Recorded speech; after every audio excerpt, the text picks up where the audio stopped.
La pandémie du coronavirus, un des signes prophétiques du temps de détresse tel qu'il n'y en a point eu depuis que les nations existent. Un message de l'Église des 144 000. La pandémie actuelle du coronavirus est une répétition de l'histoire, mais cette fois-ci à une échelle mondiale qui marque les premiers signes du temps de détresse tel qu'il n'y en a point eu depuis que les nations existent. Ce premier acte sera suivi de d'autres calamités générées par les suppôts de Satan jusqu'à l'établissement de la marque de la bête décrite dans Apocalypse chapitre 13. C'est ce que nous mettrons en lumière dans ce document, car l'heure est venue de sonner de la trompette pour avertir les peuples. Le début de l'histoire coloniale est fait d'un génocide généré par une pandémie sur le continent américain. Très tôt, les colons espagnols, portugais, anglais et autres s'aperçurent que les Amérindiens étaient vulnérables aux maladies venues d'Europe. Les colons n'ignoraient pas les principes de quarantaine, car eux-mêmes s'en servaient couramment contre la peste et d'autres épidémies en Europe. Mais loin d'éviter le contact avec les Amérindiens pour leur épargner une disparition certaine, ils favorisaient ce contact et allaient même jusqu'à leur offrir des couvertures et des vêtements imbibés de virus mortels, comme en témoigne, dans leur guerre contre les Indiens, l'histoire du général anglais Armour, qui ordonna de répandre la variole parmi ces derniers, qu'il appelait, je cite, la vermine. D'après les historiens, c'est ainsi que la plus grande partie des Amérindiens ont été décimés.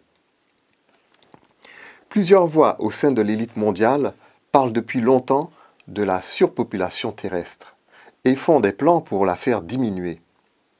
Depuis 1980, les 10 commandements de l'élite mondiale décrétés en Géorgie, sur la stèle appelée Georgia Guidestone, l'annonçaient très clairement. De plus, des films et des livres sortis de milieux spirites et occultes annonçaient l'année, le lieu et le scénario mondial presque dans tous les détails. On pouvait voir dans ces documentaires des descriptions précises du virus qui frappe actuellement le monde, ses effets et jusqu'à son taux de mortalité. Cela ne laisse aucun doute que Satan est à l'œuvre, comme un lion rugissant, cherchant qui il dévorera. Craignez Dieu et donnez-lui gloire, car l'heure de son jugement est venue. À toute nation, à toute tribu, à toute langue et à tout peuple. Frères et sœurs, habitants de la terre, petits et grands, nous vivons désormais à l'heure du jugement de Dieu. Ce temps décisif qui a commencé et dans lequel diverses épreuves nous attendent se poursuivra jusqu'à l'épreuve de la marque de la bête décrite dans Apocalypse chapitre 13. Cette épreuve séparera définitivement l'ivraie du bon grain. La moisson a commencé. Dieu appelle tout homme à choisir sa voie. Nous devons tous nous déterminer pour notre propre salut. Aujourd'hui, Dieu enjoint chaque âme sincère à ouvrir les yeux et à sortir de la confusion des fausses églises, Babylone et ses filles. Il nous enjoint à sortir du monde, de sa débauche, de son athéisme, de ses ordres mystiques et philosophiques, de toutes ces religions et de toutes ces organisations qui ne gardent pas les commandements de Dieu et qui n'ont pas l'esprit de la prophétie. Il nous appelle à sortir de toutes ces organisations qui ne savent rien des plans de Dieu et qui ne peuvent sonder le chemin de la prophétie, mais qui, comme le Seigneur Jésus l'a dit, sont des aveugles qui conduisent des aveugles.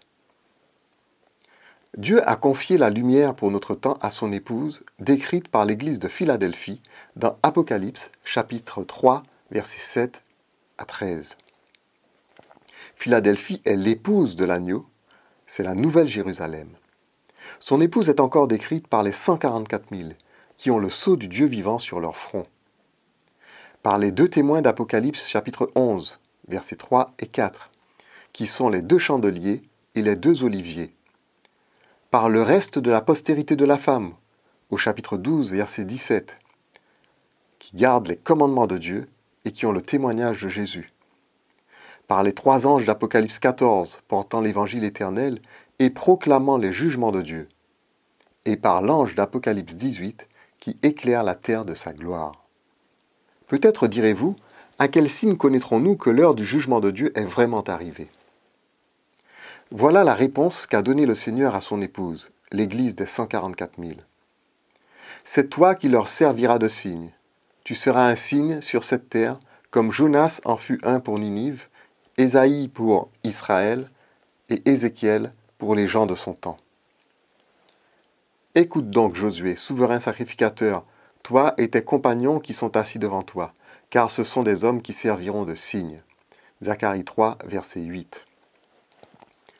L'Église des 144 000 a reçu la mission d'annoncer l'Évangile éternel, de proclamer la chute de Babylone la Grande et d'appeler tout homme à se repentir et à se garder de la marque de la bête qui scellera le sort des incrédules et les attachera en bottes pour être brûlés dans le feu de la géhenne. Apocalypse 14, versets 6 à 7, nous lisons « Je vis un autre ange qui volait par le milieu du ciel, ayant un évangile éternel pour l'annoncer aux habitants de la terre, à toute nation, à toute tribu, à toute langue et à tout peuple. Il disait d'une voix forte, « Craignez Dieu et donnez-lui gloire, car l'heure de son jugement est venue, et adorez celui qui a fait le ciel et la terre et la mer et les sources d'eau. » Nous vivons à l'heure du jugement qui sépare l'ivraie du bon grain avant le retour en gloire du Seigneur Jésus. Ce moment prophétique est signifié dans le livre de l'Apocalypse par plusieurs passages. Nous trouvons ce jugement indiqué dans la lettre à Laodicée, dont le nom signifie « peuple en jugement », Apocalypse 3, versets 14 à 22. Nous le trouvons dans le troisième sceau de l'Apocalypse, au chapitre 6, versets 5 et 6, sous le symbole du cavalier tenant une balance. Nous le trouvons dans Apocalypse 14, dans le message du premier ange, et aussi dans les chapitres 17 et 18 de l'Apocalypse, où il nous a dit « Puis un des 7 anges qui tenaient les 7 coupes vint et m'adressa la parole en disant « Viens, je te montrerai le jugement de la grande prostituée qui est assise sur les grandes eaux. » Apocalypse 17, verset 1. Se tenant éloignés, dans la crainte de son tourment, ils diront « Malheur, malheur, la grande ville, Babylone, la ville puissante, en une seule heure est venu ton jugement. » Apocalypse 18, verset 10.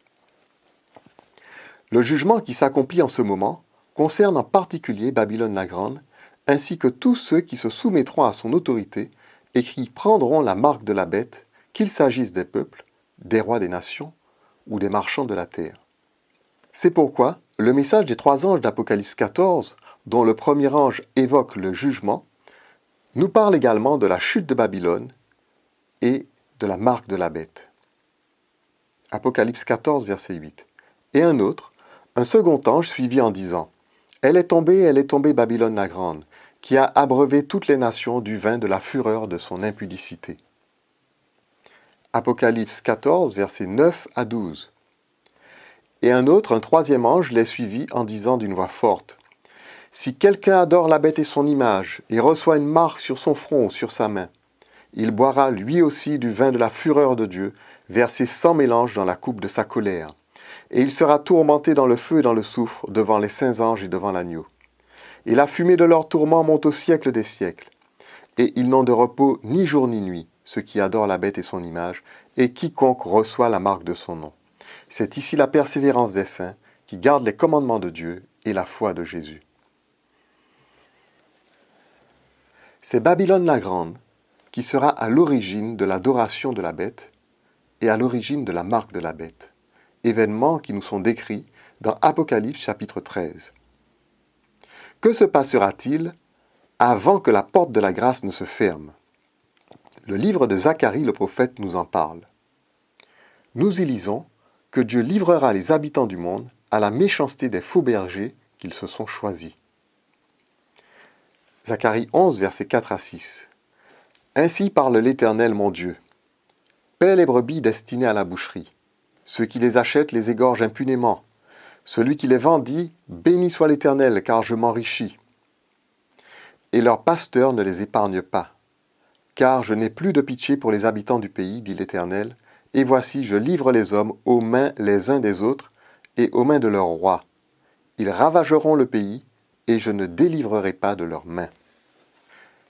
C'est ainsi que Babylone et ses filles, les fausses églises, les rois de la terre et les marchands de la terre, exerceront leur pouvoir oppressif sur l'humanité de manière sournoise et cachée d'abord, puis ouvertement.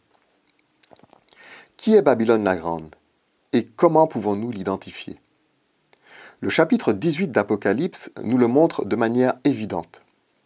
Cette entité représente l'Occident chrétien qui s'est étendu dans le monde depuis la période de la découverte de l'Amérique par Christophe Colomb jusqu'à ce jour. La description de Babylone la Grande donnée par le chapitre 18 de l'Apocalypse identifie une puissance commerciale qui vend des corps et des âmes d'hommes, c'est-à-dire qui pratique l'esclavage, qui de plus s'est enrichi par les navires marchands, et chez qui on a trouvé le sang de tous ceux qui ont été égorgés sur la terre. Voici 3 versets d'Apocalypse chapitre 18 qui en témoignent. Et parce que personne n'achète plus leur cargaison d'or, d'argent, de pierres précieuses, de perles, de fin lin, de pourpre, de soie, d'écarlate, de toute espèce de bois de senteur et de toute espèce d'objet d'ivoire, de fine farine, de blé, de bœufs, de brebis, de chevaux, de chars, de corps et d'âmes d'hommes. Apocalypse 18, versets 11 à 13. Apocalypse 18, verset 19. Malheur, malheur, la grande ville, où se sont enrichis par son opulence tous ceux qui ont des navires sur la mer. En une seule heure, elle a été détruite. Apocalypse 18, verset 24. Et parce qu'on a trouvé chez elle le sang des prophètes et des saints, et de tous ceux qui ont été égorgés sur la terre. Les seules nations de la terre qui se sont enrichies grâce au commerce d'esclaves et par les navires marchands, et qui ont commis des génocides à grande échelle sur toute la terre, au point qu'on ait trouvé chez elles le sang de tous ceux qui ont été égorgés sur la terre, sont les nations chrétiennes occidentales, catholiques et protestantes. Durant des siècles, les institutions chrétiennes, catholiques et protestantes ont soutenu par leur théologie le massacre des Amérindiens, le trafic humain de la traite négrière et l'expansion coloniale des pays occidentaux dans le monde entier.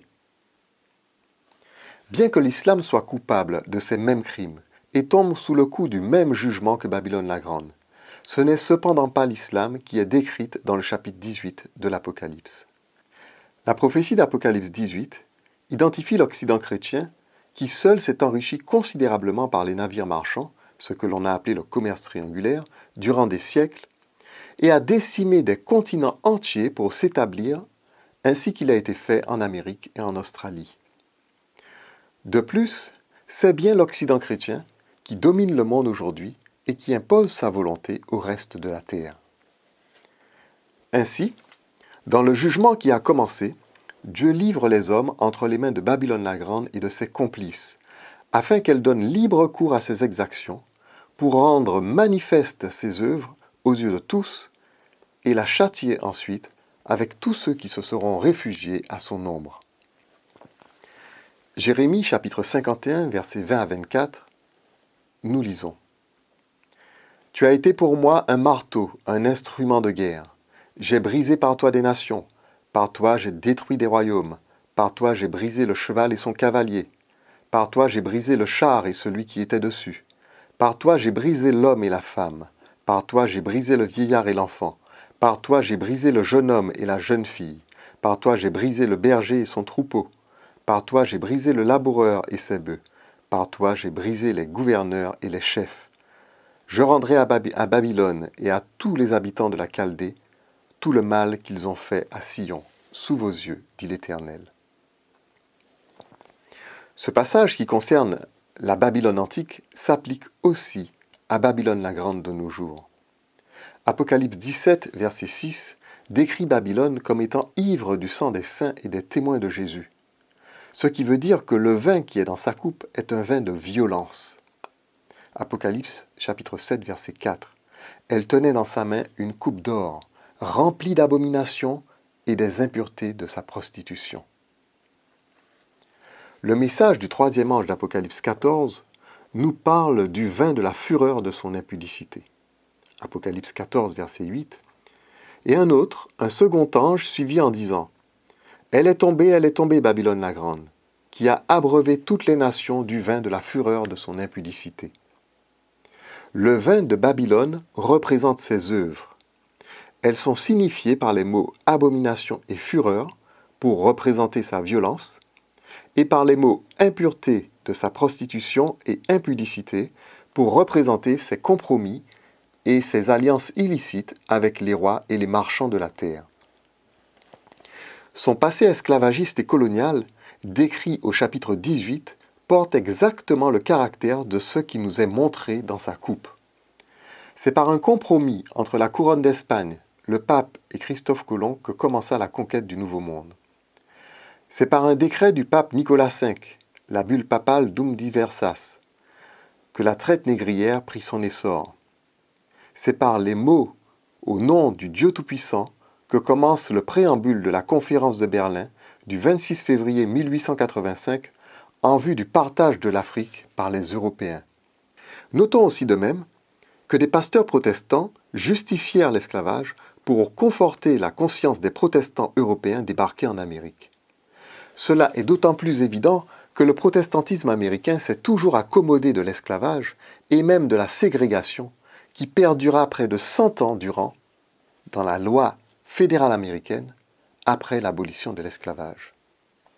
Ainsi, l'histoire atteste les liens adultères symbolisés par le vin d'impudicité de Babylone, imageant les compromis entre les institutions chrétiennes et le système politique et commercial des pays esclavagistes. Elle atteste également la violence symbolisée par le vin d'abomination et de fureur que Babylone a fait boire à des peuples qui les avaient accueillis pacifiquement et qui ont été en retour spoliés, exterminés, torturés, mis en esclavage et méprisés. Babylone prépare son dernier assaut. Tout ce qui a été fait contre les Amérindiens, les Aborigènes et les Africains se répète de nos jours avec les mêmes institutions et les mêmes complicités, mais à une échelle mondiale. Le coronavirus Covid-19 n'est que le préambule à une campagne de terreur et de manipulation des masses en vue de l'introduction de la marque de la bête orchestrée par l'Occident chrétien. Avant de rentrer dans les détails de ce plan, nous identifierons les bêtes de l'Apocalypse et les 10 cornes. Commençons par la bête du chapitre 12, un dragon rouge ayant 7 têtes et 10 cornes. Ce dragon est identifié à Satan, le serpent ancien. Mais il représente aussi l'Empire romain. En effet, la Bible déclare « Le dragon se tint devant la femme qui allait enfanter, afin de dévorer son enfant lorsqu'elle aurait enfanté. » Apocalypse, chapitre 12, verset 4. Cela nous rappelle la volonté d'Hérode, gouverneur romain, d'éliminer Jésus à sa naissance en ordonnant la tuerie connue à ce jour sous le nom de massacre des innocents. Ce détail montre que le dragon représente aussi l'Empire romain au service de Satan. La première bête d'Apocalypse 13, celle qui reçoit la blessure mortelle et qui revient à la vie, représente la papauté établie à Rome. La Bible dit « Le dragon lui donna sa puissance et son trône et une grande autorité. » Apocalypse chapitre 13, verset 2. Rappelons-nous que le dragon d'Apocalypse 12 représente aussi l'Empire romain. C'est la papauté qui, suite à l'effondrement de l'Empire romain sous les invasions barbares, qui récupéra le trône de Rome. Le chapitre 13, par la blessure mortelle de la bête, montre la bête mourant et ressuscitant, comme cherchant à imiter le Fils de Dieu. La prophétie faite dans 2 Thessaloniciens annonce qu'un usurpateur cherchera à s'asseoir sur le trône de Dieu en se faisant appeler lui-même Dieu. C'est la papauté qui a accompli cette prophétie. En s'imposant au sein du christianisme, tout en usurpant un titre n'appartenant qu'à Dieu seul, celui de très Saint-Père. La Bible appelle la papauté le fils de la perdition. Que personne ne vous séduise d'aucune manière, car il faut que l'apostasie soit arrivée auparavant, et qu'on ait vu paraître l'homme de péché, le fils de la perdition, l'adversaire qui s'élève au-dessus de tout ce qu'on appelle Dieu, ou de ce qu'on adore, jusqu'à s'asseoir dans le temple de Dieu, se proclamant lui-même Dieu. 2 Thessaloniciens, chapitre 2, versets 3 et 4.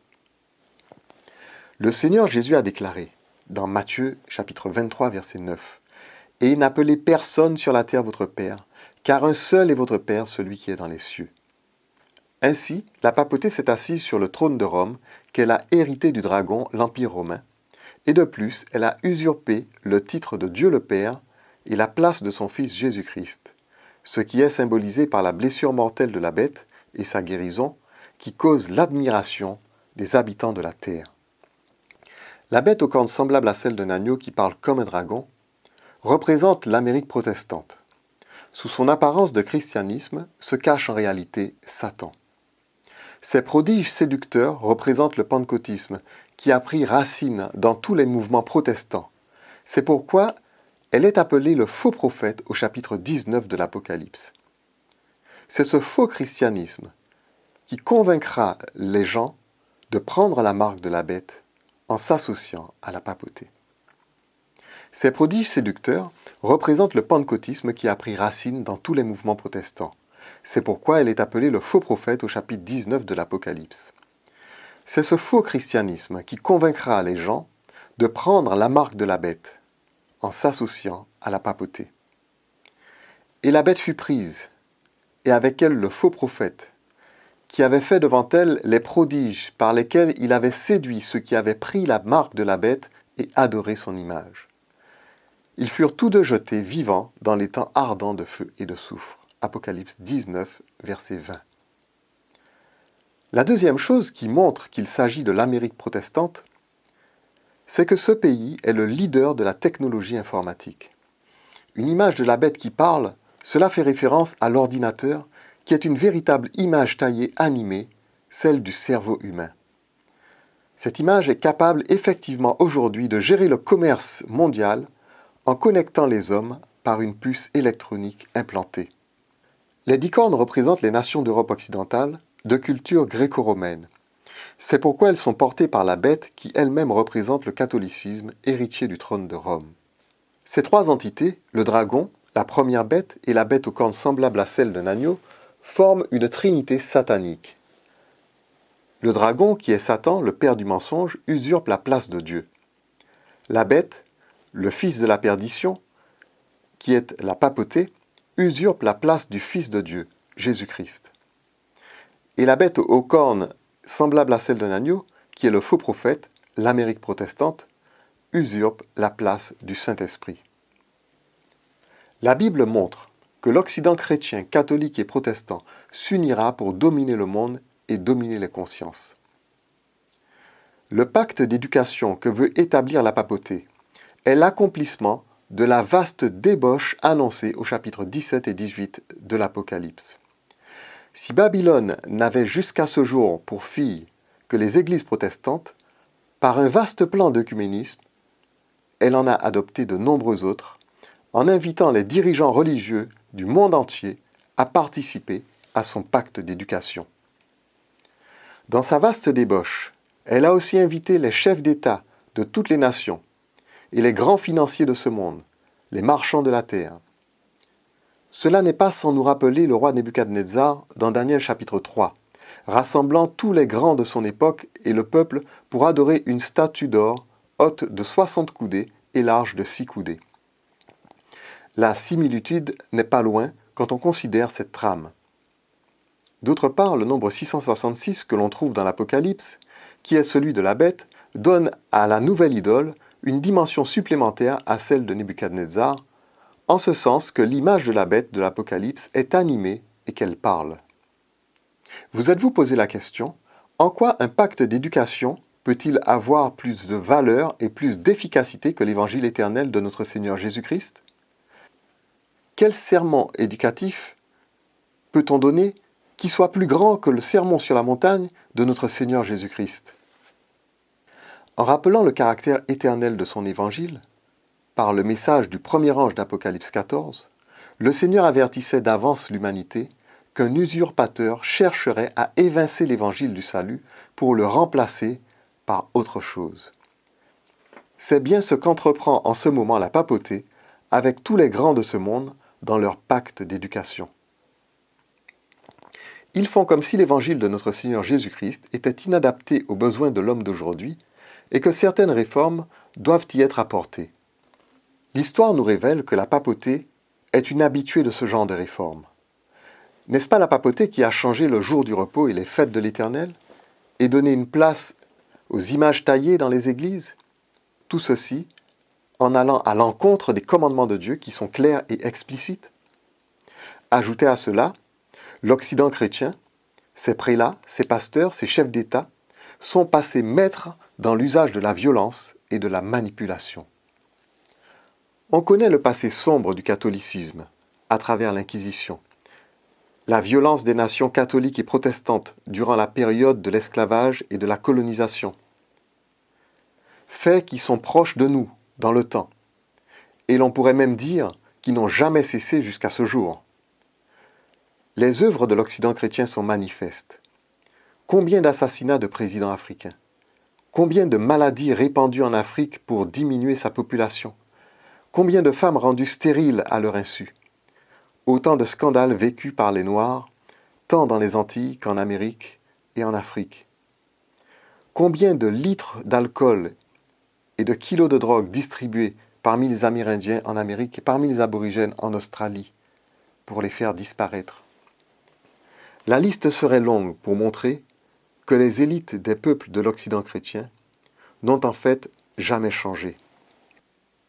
La prophétie de l'Apocalypse met en évidence les plans cachés d'un Occident à l'apparence aussi candide qu'un agneau, au miracle séducteur et à l'aspect enchanteur d'une prostituée, mais plus amer que du fiel par sa fureur et son abominable violence, et qui ne recule pas pour atteindre ses objectifs par les manœuvres les plus sournoises, sans état d'âme aucune. Ce pacte d'éducation qui permettra à une élite de contrôler jusqu'à la conscience des gens sera d'abord proposé, puis petit à petit imposé sous peine d'exclusion de la société. Apocalypse 13 nous dit « Elle fit que nul ne puisse acheter ni vendre sans avoir la marque. » Puis par des menaces de mort, elle fit que tous ceux qui n'adoraient pas l'image de la bête fussent tués. Si vous avez vu la théorie du chaos de Naomi Klein, vous comprendrez que l'usage d'une pandémie mondiale pour ouvrir la voie à un nouvel ordre mondial n'est pas une utopie. Semer la terreur en agissant particulièrement sur la santé des gens, puis leur proposer l'implant d'une puce électronique capable de communiquer leur température, leur tension, leur taux de glycémie, ou d'analyser la composition chimique de leur sang, etc., semblera louable à beaucoup de gens, encore sous le choc d'événements tragiques. Déjà de nos jours, certains malades sont munis de telles puces permettant de communiquer à leur médecin des informations en temps réel et de les géolocaliser en cas de malaise.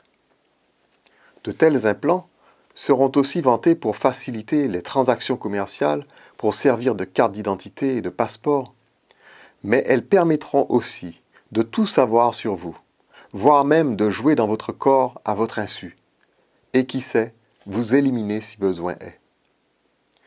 Mais ce n'est pas là le pire. Elles ne seront données qu'à ceux qui feront allégeance à la bête et à son nouveau culte, qui entrera en rivalité avec le jour d'adoration du Créateur, qui est le Shabbat du 4e commandement.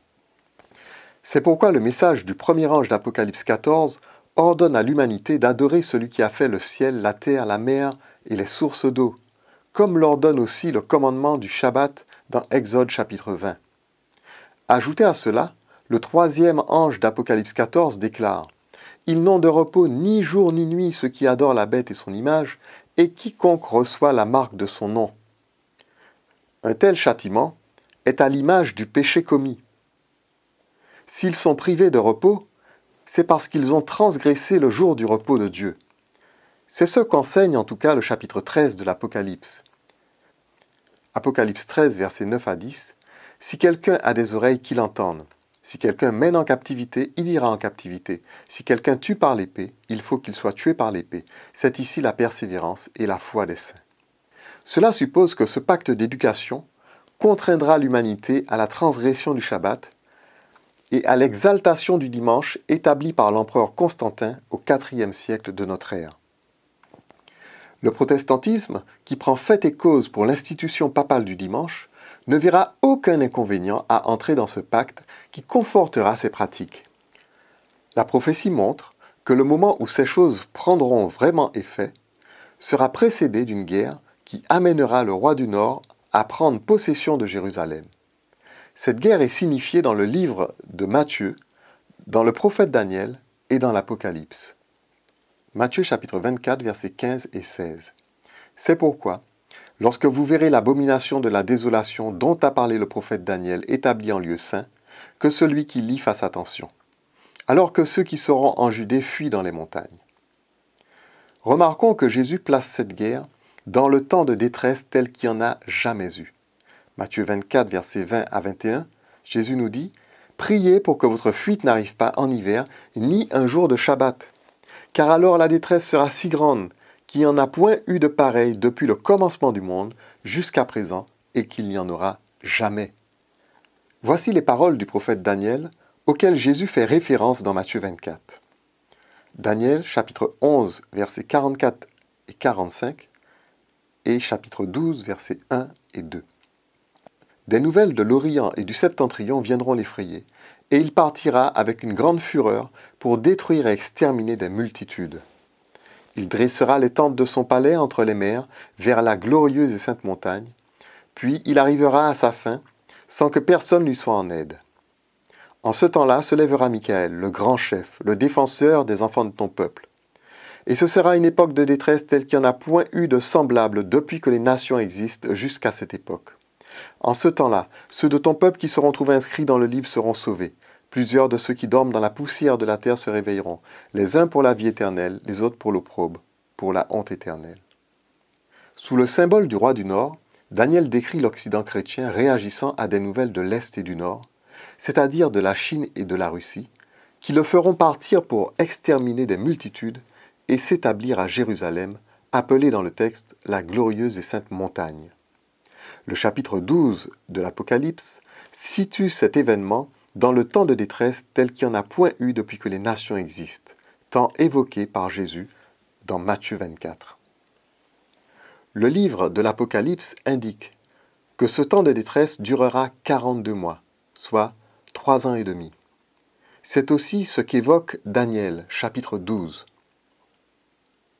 Dans l'Apocalypse également, au chapitre 11, versets 1 et 2, nous lisons « On me donna un roseau, semblable à une verge, en disant « Lève-toi, mesure le temple de Dieu, l'autel et ceux qui y adorent. Mais le parvis extérieur du temple, laisse-le en dehors, et ne le mesure pas, car il a été donné aux nations, et elles fouleront aux pieds la ville sainte pendant 42 mois. » De même, la question de la durée est posée dans Daniel. Quand sera la fin de ces prodiges? La réponse est la même que dans l'Apocalypse, car dans la prophétie, un temps équivaut à une année. Un temps d'un temps et la moitié d'un temps équivalent à 3 ans et demi. Daniel chapitre 12, verset 7. Et j'entendis l'homme vêtu de lin qui se tenait au-dessus des eaux du fleuve. Il leva vers les cieux sa main droite et sa main gauche, et il jura par celui qui vit éternellement que ce sera dans un temps des temps et la moitié de temps, et que toutes ces choses prendront fin quand la force du peuple saint sera entièrement brisée. Mes amis, quand vous verrez les nations occidentales s'emparer par la guerre de Jérusalem pour en faire le centre d'un nouveau gouvernement mondial, la papauté supplanter l'Évangile pour établir un pacte d'éducation mondiale, le protestantisme américain faire de grands prodiges pour séduire le monde afin qu'il ne voie aucun mal dans l'implantation d'une puce qui sera en réalité la marque de la bête. Quand vous entendrez proférer des menaces de mort à l'encontre de ceux qui ont refusé d'accepter cet implant, alors sachez que la porte de la grâce sera sur le point de se fermer, et les 7 fléaux, les 7 derniers fléaux, près de détruire ce monde. Dieu appelle toute âme de bonne volonté à sortir de Babylone, de ces fausses églises qui se préparent à entraîner un grand nombre d'âmes dans la perdition et dans le feu de la géhenne. Il les appelle à rejoindre la bergerie du Seigneur, la nouvelle Jérusalem, l'épouse de l'agneau, l'église des 144 000, qui possède la porte ouverte du salut que nul ne peut fermer. Apocalypse chapitre 3, verset 8. « Je connais tes œuvres. Voici parce que tu as peu de puissance et que tu as gardé ma parole et que tu n'as pas renié mon nom. J'ai mis devant toi une porte ouverte que personne ne peut fermer. » En son sein, le véritable plan du salut vous sera dévoilé. Le véritable culte rendu à Dieu vous sera enseigné. La véritable situation de ce monde, d'après les prophéties, vous sera révélée. Et vous recevrez les dispositions pour affronter l'heure de la tentation qui doit venir pour éprouver tous les habitants de la terre. Apocalypse chapitre 3, versets 10 et 11. « Parce que tu as gardé la parole de la persévérance en moi, je te garderai aussi à l'heure de la tentation qui va venir sur le monde entier pour éprouver les habitants de la terre. Je viens bientôt. Retiens ce que tu as, afin que personne ne prenne ta couronne. » Le salut n'est pas fonction de notre appartenance à une église ou à une fédération telle la fédération protestante ou la fédération catholique, anglicane ou musulmane. Le salut est fonction de notre engagement à marcher dans les principes établis par Dieu pour nous sauver. De nos jours, ces principes ont disparu des églises séculaires qui les ont rejetés, transformés et remplacés par des théories et des observances qui ne viennent pas de Dieu. Toutes ces grandes religions séculaires s'apprêtent de nouveau, par leur solidarité œcuménique, à évincer l'évangile éternel pour le remplacer par un faux évangile qu'ils ont appelé pacte d'éducation. L'Église des 144 000 a reçu l'évangile éternel afin de l'annoncer à toute nation, toute tribu, tout peuple, toute langue. Conformément à la prophétie, cette lumière vient des îles de la mer à l'extrémité du monde, comme l'avait annoncé la prophétie d'Ésaïe 24, versets 14 à 15. Et comme le signale aussi le chapitre 10 de l'Apocalypse, par un ange puissant se tenant un pied sur la terre, un pied sur la mer, et tenant un petit livre ouvert dans sa main. Cet ange a un pied sur la mer pour montrer que ce message vient d'un lieu que l'on ne peut quitter qu'en franchissant la mer, c'est-à-dire d'une île.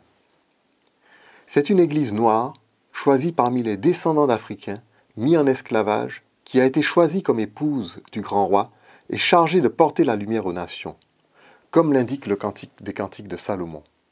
Je suis noire et je suis belle, fille de Jérusalem, comme les tentes de Kédar, comme les pavillons de Salomon.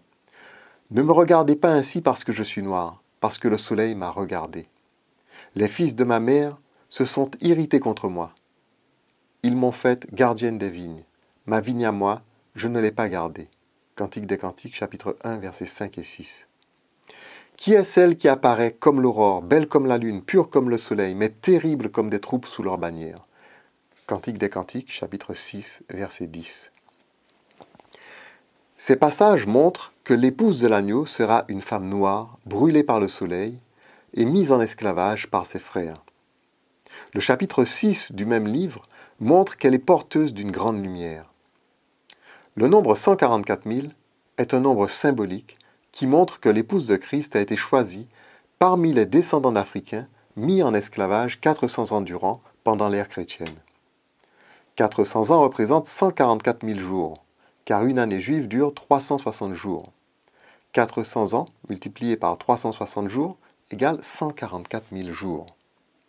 Comme nous l'avons déjà dit, le salut ne dépend pas de notre appartenance à une religion, quelle qu'elle soit, mais il dépend de notre engagement à marcher dans les principes établis par Dieu pour nous sauver. Deux choses sont donc nécessaires. Premièrement, connaître les vrais principes de Dieu, et deuxièmement, les garder comme ce qu'il y a de plus précieux.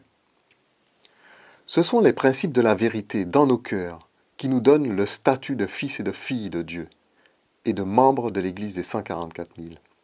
Ceux qui se réfugient dans de faux principes, de fausses doctrines, qui ne conduisent pas au salut, ne sont pas des pierres vivantes de l'édifice de Christ.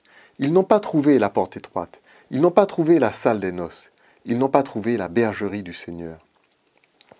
Seule la vérité peut faire de nous une pierre vivante de l'édifice de Christ. Le Seigneur déclare « Mon peuple est détruit parce qu'il lui manque la connaissance ». Osée 4, verset 6. Et encore, les chefs de Juda sont comme ceux qui déplacent les bornes. Je répandrai sur eux ma colère comme un torrent. Osée 5, verset 10. Le christianisme séculaire n'a fait que s'éloigner de plus en plus des principes de Dieu. Il a dilué la vérité dans la confusion par de vaines philosophies. L'épouse de Christ, l'Église des 144 000, a pour mission de remettre les bornes à leur place, de relever les fondements antiques, de rebâtir sur d'anciennes ruines. Ésaïe 58, verset 12. « Les tiens rebâtiront sur d'anciennes ruines, tu relèveras des fondements antiques, on t'appellera réparateur des brèches, celui qui restaure les chemins et qui rend le pays habitable. » Jérémie chapitre 6, verset 16. « Ainsi parle l'Éternel, placez-vous sur les chemins, regardez, et demandez quels sont les anciens sentiers. Quelle est la bonne voie?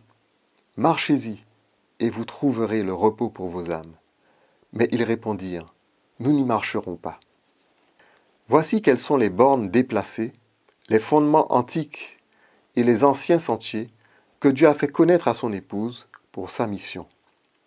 Quiconque veut faire partie de l'Église des 144 000, l'épouse de l'agneau, en quelque lieu qu'il soit, et en quelque langue qu'il parle, que ce soit un homme ou une femme seul, ou un groupe d'hommes et de femmes, ayant décidé de s'unir pour servir Dieu, qu'il se garde de prendre le nom de l'Éternel en vain, ou de prendre le nom de son épouse en vain, car le nom de la nouvelle Jérusalem est Adonai Shama, l'Éternel est ici, comme le signale Ézéchiel 48, verset 35. Son nom est aussi l'Église des 144 000 ou l'Assemblée des 144 000. Dieu ne laissera pas impuni celui qui prendra son nom en vain, soit pour couvrir de faux principes, soit pour en faire un business, car il est présent au sein de son Église et ne tardera pas à se manifester. Ceux qui, en quelque lieu qu'ils soient, veulent faire partie des pierres vivantes de l'édifice de Christ, de la Nouvelle Jérusalem, ont simplement à reconnaître et à vivre les principes et enseignements que nous donnons ici de la part du Seigneur. Premièrement, être convaincu en ce qui concerne le péché. Qu'est-ce que le péché? C'est pour avoir ignoré ou négligé cette question que beaucoup d'églises dites chrétiennes sont tombées sous le coup de la malédiction et sont devenues Babylone. Impossible de parvenir à la repentance sans savoir précisément ce qu'est le péché. Le péché est la cause première de la malédiction qui pèse sur notre monde.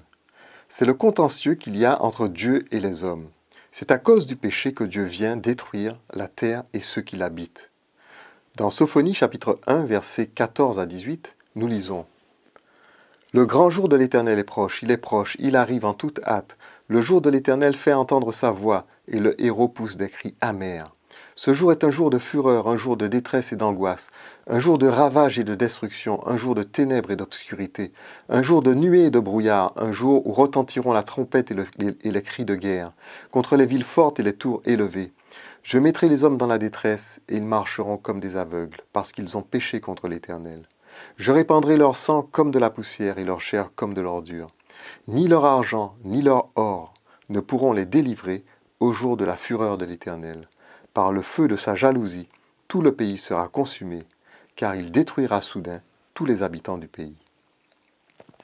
Le temps où Dieu fait briller la lumière dans les îles de la mer, comme il l'annonce dans Ésaïe 24, verset 14, est aussi le temps qui marque la fin de ce vieux monde et le châtiment des péchés de l'humanité. Ésaïe 24, versets 19 à 20. La terre est déchirée, la terre se brise, la terre chancelle comme un homme ivre. Elle vacille comme une cabane. Son péché pèse sur elle. Elle tombe et ne se relève plus. En ce temps-là, l'Éternel châtiera dans le ciel l'armée d'en haut, et sur la terre les rois de la terre. Les conséquences du péché seront terribles. C'est pour échapper au châtiment que Dieu offre à l'homme la possibilité de se repentir du péché pour obtenir grâce. C'est la raison pour laquelle il est important de savoir réellement ce qu'est le péché. La Bible nous enseigne clairement à ce sujet. Dans 1 Jean chapitre 3 versets 4 et 5, nous lisons « Quiconque pêche transgresse la loi, et le péché est la transgression de la loi. Or, vous le savez, Jésus a paru pour ôter les péchés, et il n'y a point en lui de péché. » Le péché a donc une définition précise. C'est la transgression de la loi. Cela implique que celui qui ignore la loi ne connaît pas le chemin de la repentance. On se repent du péché, et le péché est la transgression de la loi. De nos jours, les religions chrétiennes, catholiques, protestantes, pentecôtistes et autres ont aboli la loi de Dieu. Leurs enseignements ne conduisent pas à la repentance que Dieu attend des hommes. Jésus a donné cette mise en garde, que celui qui touche un iota de la loi de Dieu n'entrera pas dans le royaume de Dieu. Matthieu chapitre 5, versets 17 à 18. Ne croyez pas que je sois venu pour abolir la loi ou les prophètes. Je suis venu non pour abolir, mais pour accomplir. Car je vous le dis en vérité, tant que le ciel et la terre ne passera point, il ne disparaîtra pas de la loi un seul iota ou un seul trait de lettre jusqu'à ce que tout soit arrivé. Falsifier la loi de Dieu d'un iota ou d'un trait de lettre, c'est altérer la notion de péché, la déformer. Ceux à qui on sert une loi de Dieu modifiée par les hommes ne peuvent parvenir à la repentance. N'oubliez pas que cette loi a été écrite du doigt de Dieu, et non par la main de Moïse. Ceux à qui on sert une loi de Dieu modifiée par les hommes ne peuvent parvenir à la repentance. N'oubliez pas que cette loi a été écrite du doigt de Dieu et non par la main de l'homme. Les catholiques ne demandent pas pardon à Dieu de ce qu'ils se prosternent devant des images de pierre et de bois. On leur a enseigné que ce n'est pas un péché. Mais la loi de Dieu les tient pour coupables de pécher contre le second commandement, qui ordonne de ne point faire d'image ou de représentation des choses célestes ou terrestres pour se prosterner devant elles. Il en est de même pour l'observation du jour du Shabbat, du 4e commandement, que nous trouvons dans Exode 20. Les églises catholiques et protestantes enseignent à ne plus faire cas du jour qui célèbre Dieu en tant que créateur des cieux et de la terre, et annulent la raison première du Shabbat, qui est l'adoration du Créateur, pour établir à la place le dimanche comme jour de repos. Ils affirment que Dieu a remplacé le Shabbat par le dimanche en l'honneur de la résurrection de Christ. Cette affirmation n'est pas basée sur un enseignement clair du Seigneur Jésus ou un commandement de Dieu. Elle est basée sur des déductions d'hommes et des insinuations que beaucoup regardent comme plus importantes que le commandement clair et explicite de Dieu concernant le Shabbat.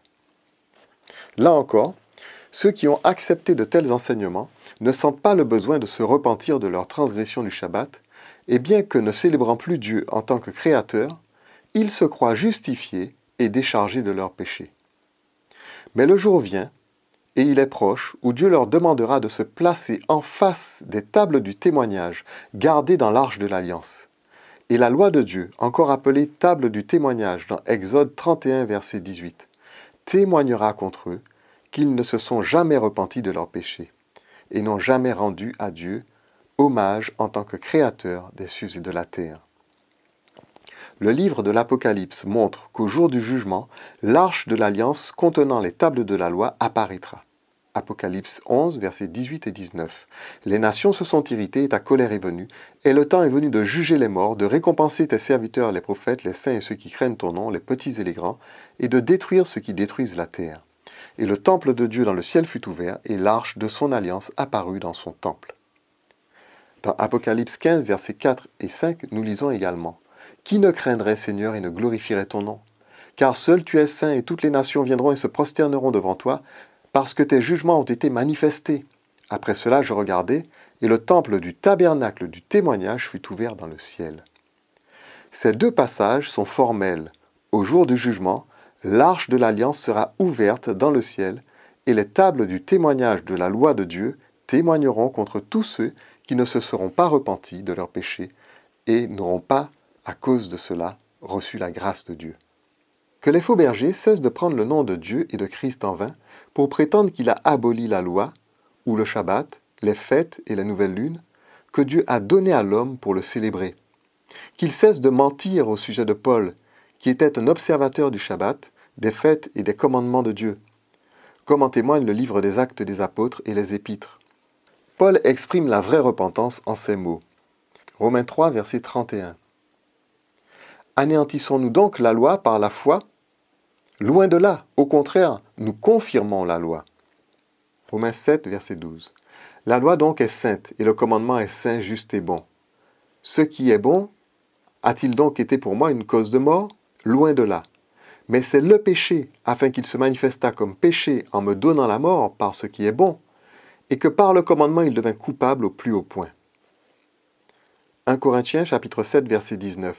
La circoncision n'est rien et l'incirconcision n'est rien, mais l'observation des commandements de Dieu est tout. 2 Corinthiens 3, verset 3.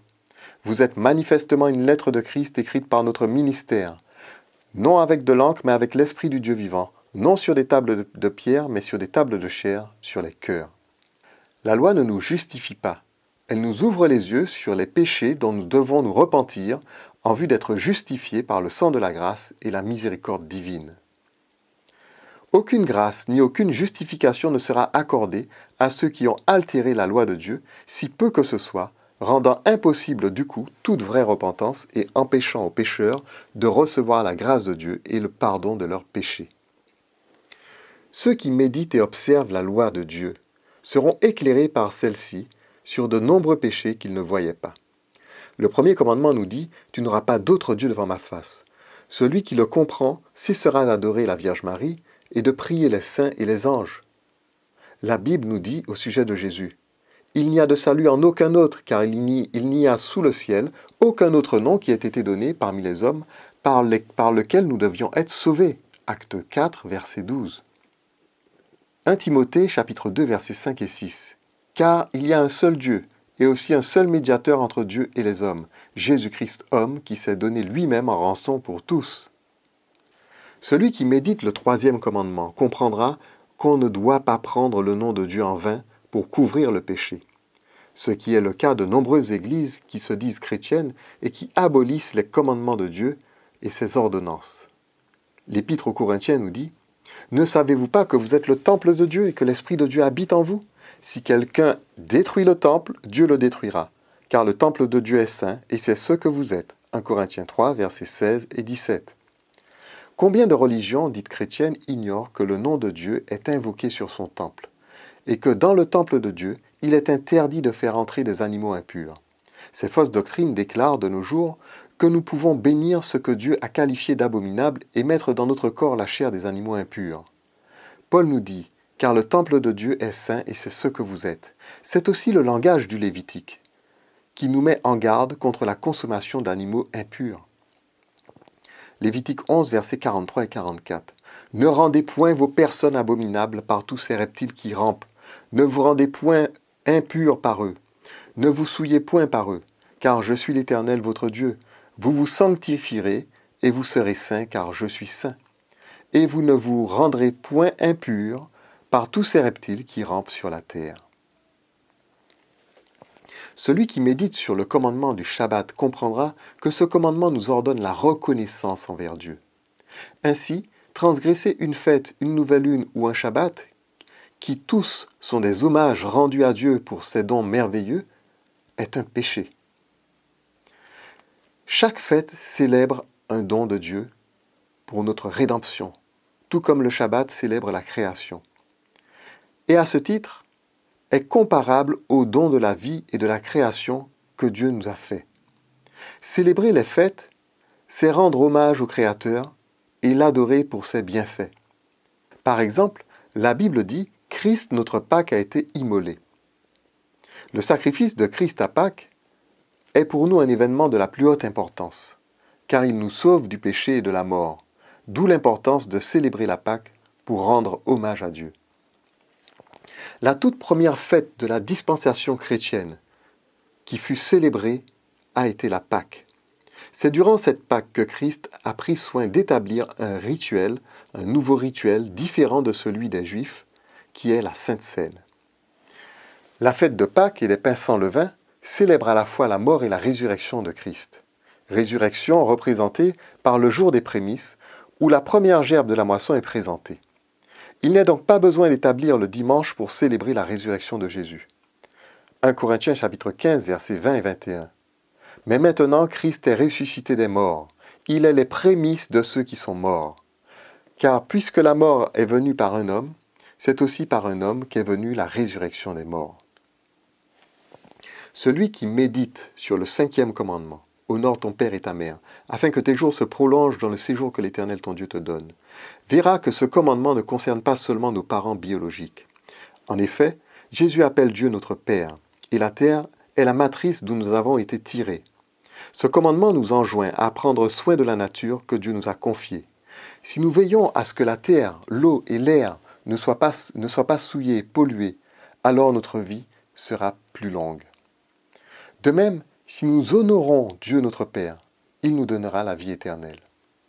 Malachie chapitre 1 verset 6. Un fils honore son père, et un serviteur son maître. Si je suis père, où est l'honneur qui m'est dû? Si je suis maître, où est la crainte qu'on a de moi? Dit l'Éternel des armées, à vous sacrificateurs qui méprisez mon nom, et qui dites: en quoi avons-nous méprisé ton nom? Plusieurs préceptes sont donnés dans la Bible sur la manière d'honorer Dieu. En voici quelques-uns. Si tu retiens ton pied pendant le Shabbat, pour ne pas faire ta volonté en mon saint jour, si tu fais du Shabbat tes délices, pour sanctifier l'Éternel en le glorifiant, et si tu l'honores en ne suivant point tes voies, et en ne te livrant pas à tes penchants et à de vains discours. Nous trouvons cela dans Ésaïe chapitre 58. Proverbes chapitre 3 versets 9 et 10. Honore l'Éternel avec tes biens, et avec les prémices de tout ton revenu. Alors tes greniers seront remplis d'abondance et tes cuves regorgeront de mou. Il s'agit ici du précepte de la dîme et des offrandes, qui sont des choses saintes. 1 Corinthiens chapitre 11, versets 4 et 5. Tout homme qui prie ou qui prophétise la tête couverte déshonore son chef. Toute femme, au contraire, qui prie ou qui prophétise la tête non voilée déshonore son chef. C'est comme si elle était rasée. Dans ce dernier passage, nous voyons que dans l'exercice de la prière et de la prophétie, c'est-à-dire de la communion avec Dieu, hommes et femmes ont chacun une attitude particulière à avoir. De nos jours, bien des pasteurs invitent les femmes par leur discours à ne pas se couvrir la tête et à pécher ainsi contre le 5e commandement. Honore ton père et ta mère. Honore ton Dieu. Nous devons veiller à honorer Dieu par nos attitudes et par notre apparence. Nous vêtir avec pudeur et modestie. Lorsque nous venons dans la maison de Dieu, nous ne devons pas porter de bijoux. Seuls les ornements sacrés qui ont trait à notre foi honorent le Seigneur. Nous entendons par ornements sacrés des broches ou pendentifs représentant notre foi, tel un chandelier à 7 branches, les tables de la loi ou une inscription louant Dieu. Psaume 96, verset 9. Prosternez-vous devant l'Éternel avec des ornements sacrés. 1 Chronique chapitre 16, verset 28. Famille des peuples, rendez à l'Éternel gloire et honneur. Rendez à l'Éternel gloire pour son nom. Apportez des offrandes et venez en sa présence. Prosternez-vous devant l'Éternel avec de saints ornements. Le fondement de ta parole est la vérité, et toutes les lois de ta justice sont éternelles.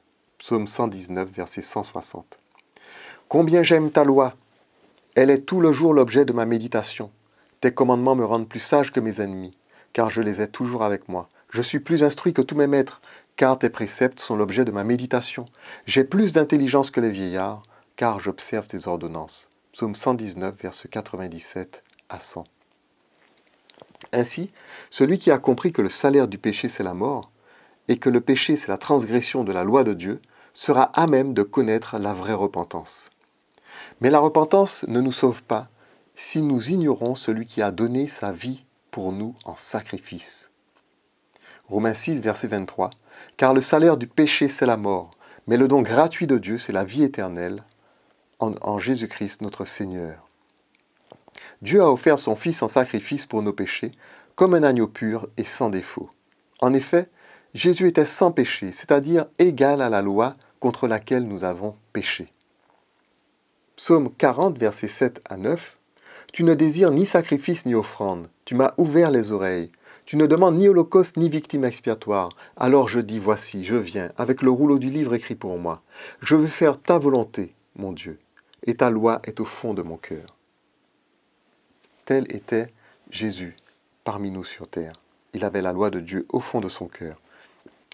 Par son sacrifice, il a payé le salaire de nos fautes.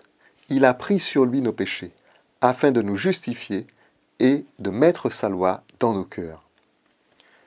Hébreux chapitre 10, versets 16-17.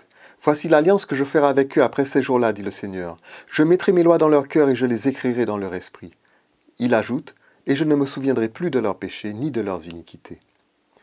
Mais pour que ce don devienne effectif pour chacun de nous, nous devons être baptisés en son nom. Luc chapitre 24, versets 46-47. Et il leur dit, ainsi il est écrit que le Christ souffrirait et qu'il ressusciterait des morts le 3e jour, et que la repentance et le pardon des péchés seraient prêchés en son nom à toutes les nations, à commencer par Jérusalem. Marc chapitre 16, versets 15 et 16. Puis il leur dit, allez par tout le monde et prêchez la bonne nouvelle à toute la création. Celui qui croira et qui sera baptisé sera sauvé, mais celui qui ne croira pas sera condamné. Le baptême est appelé baptême de repentance. Marc chapitre 1, verset 4. Jean parut baptisant dans le désert et prêchant le baptême de repentance pour la rémission des péchés. En effet, seuls ceux qui portent du fruit digne de la repentance reçoivent les faveurs que procure le sacrifice de Christ.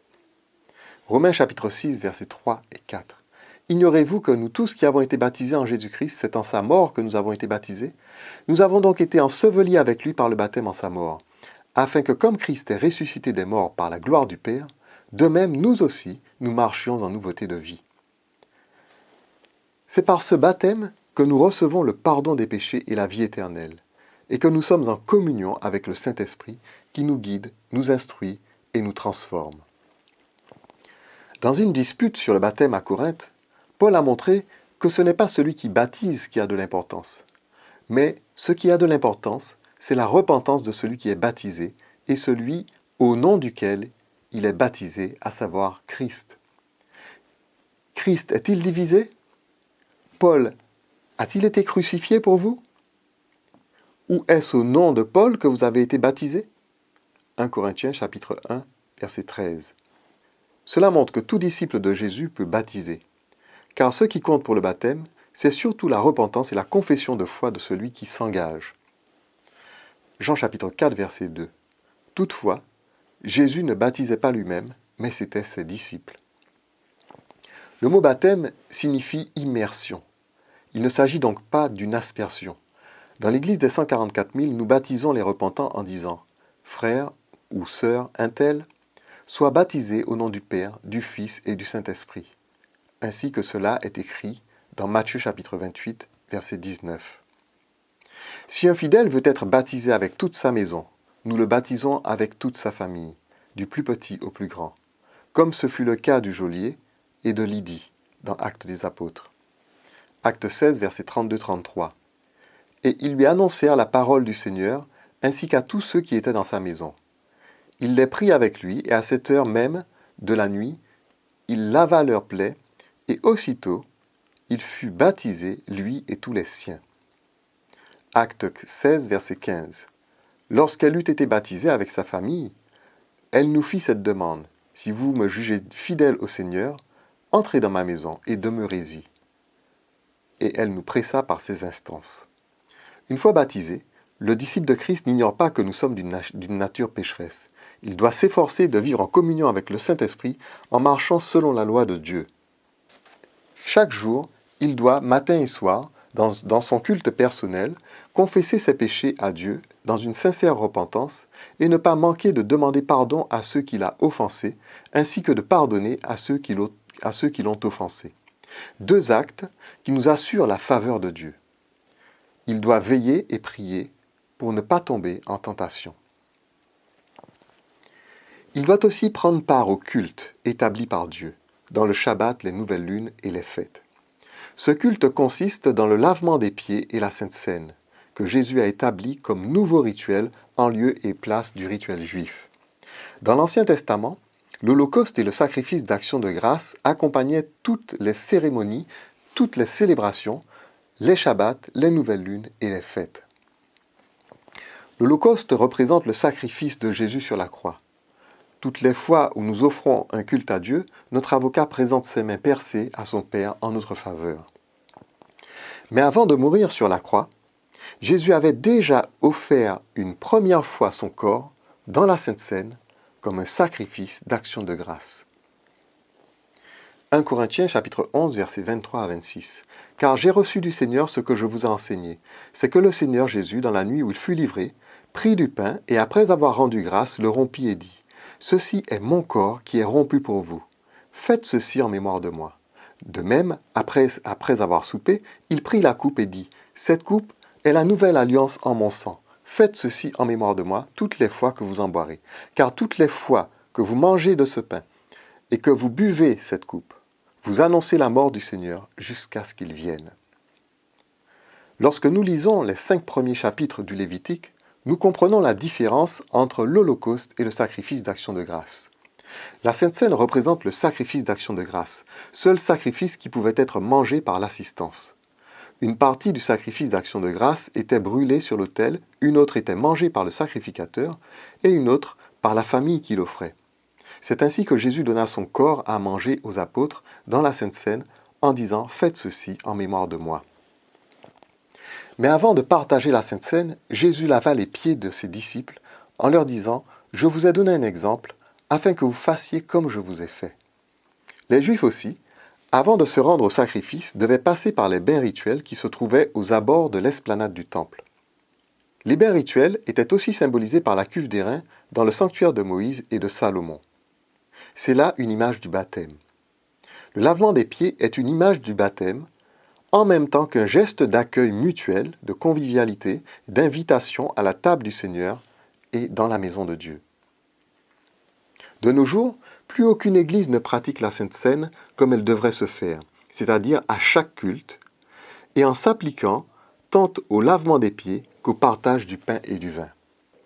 Dans l'église des 144 000, chaque Shabbat, chaque fête, chaque nouvelle lune commence par le lavement des pieds et la Sainte Seine au son de la trompette. Une seule chose est requise pour y participer, un esprit de repentance sincère et un esprit de miséricorde envers ceux que nous avons offensés. Chacun apporte sa dîme et ses offrandes. Ceux qui ont reçu un songe ou une vision peuvent s'exprimer et un message est délivré. Des prières et des chants précèdent et suivent chacun de ces moments. Et à chaque culte, la bénédiction de Nombre 6, versets 22 et 27, est prononcée. L'Éternel parla à Moïse et dit, « Parle à Aaron et à ses fils et dit, « Vous bénirez ainsi les enfants d'Israël, vous leur direz, « Que l'Éternel te bénisse et qu'il te garde, que l'Éternel fasse luire sa face sur toi et qu'il t'accorde sa grâce, que l'Éternel tourne sa face vers toi et qu'il te donne sa paix. C'est ainsi qu'ils mettront mon nom sur les enfants d'Israël et je les bénirai. » Nombre 6, versets 22 et 27. Nous lisons dans l'Apocalypse, « Je regardai et voici l'agneau se tenait sur la montagne de Sion, et avec lui 144 000 qui avaient son nom et le nom de son Père sur leur front. » Apocalypse 14, verset 1. Les églises qui ont falsifié ou aboli la loi de Dieu attirent un jugement contre elles en pratiquant la Sainte Seine, car aucune vraie repentance ne procède de telles doctrines. Un culte offert sans la Sainte Seine n'est pas un culte rendu à Dieu. Or, elles sont nombreuses les églises où la Sainte Seine n'est célébrée qu'une fois par mois ou par trimestre. Dans d'autres églises, on partage uniquement le pain et on ne fait pas le lavement des pieds. Il ne plaît pas à Dieu que le culte qu'il a pris soin d'établir soit ainsi tronqué et négligé pour faire place à des cérémonies qu'il n'a pas demandées ou à de vains spectacles spirituels bruyants et pleins d'agitation. La théologie a été si loin dans sa dérive qu'elle a poussé jusqu'à falsifier les traductions de certains textes pour leur faire dire ce qui lui plaît. C'est le cas de Colossiens 2, versets 16 à 18, dont voici la véritable traduction. Que personne ne vous juge dans votre nourriture et dans votre boisson, ou dans votre part d'action à une fête, ou une nouvelle lune, ou au Shabbat, qui est l'un ombre des choses à venir, l'autre corps de Christ. Les chrétiens se rendaient au temple pour célébrer les fêtes, les nouvelles lunes et les Shabbats. Et ils étaient jugés par les Juifs au sujet de la pratique de ce nouveau culte célébré par la Sainte Seine. La conclusion que tire Paul dans Colossiens 2, versets 16 et 17, en disant « qui est l'un ombre des choses à venir, l'autre corps du Christ », est en fait une comparaison entre la part d'action des Juifs aux célébrations, qui consistait à manger les victimes égorgées, et celle des chrétiens qui consistait à partager le pain et le vin de la Sainte Seine. Nous lisons dans 1 Corinthiens chapitre 10, versets 16-18. « La coupe de bénédiction que nous bénissons, n'est-elle pas la communion au sang du Christ? Le pain que nous rompons, n'est-il pas la communion au corps de Christ? Puisqu'il y a un seul pain, nous qui sommes plusieurs, nous formons un seul corps, car nous participons tous à un même pain. Voyez les Israélites selon la chair, ceux qui mangent les victimes, ne sont-ils pas en communion avec l'autel? L'Église des 144 000 garde les commandements de Dieu et la foi de Jésus. Où que vous soyez, vous pouvez rendre à Dieu un culte qui lui soit agréable et devenir une pierre vivante de la Nouvelle Jérusalem. Repentez-vous et sauvez vos âmes. Aujourd'hui, la voix de Dieu se fait entendre. Sortez de Babylone, mon peuple, afin que vous ne participiez point à ses péchés et que vous n'ayez point de part à ses fléaux. Frères et sœurs, prêtez attention aux prophéties annoncées dans ce message. Habacuc chapitre 2, versets 2 et 3. L'Éternel m'adressa la parole et dit, « Écris la prophétie, grave-la sur des tables, afin qu'on la lise couramment, car c'est une prophétie dont le temps est déjà fixé. Elle marche vers son terme, et elle ne mentira pas. Si elle tarde, attends-la, car elle s'accomplira certainement. » Apocalypse chapitre 22, 16-17. Moi, Jésus, j'ai envoyé mon ange pour vous attester ces choses dans les églises. Je suis le rejeton et la postérité de David, l'étoile brillante du matin. Et l'Esprit et l'épouse disent, viens. Et que celui qui entend dise, viens. et que celui qui a soif vienne, et que celui qui veut prenne de l'eau de la vie gratuitement. Amen.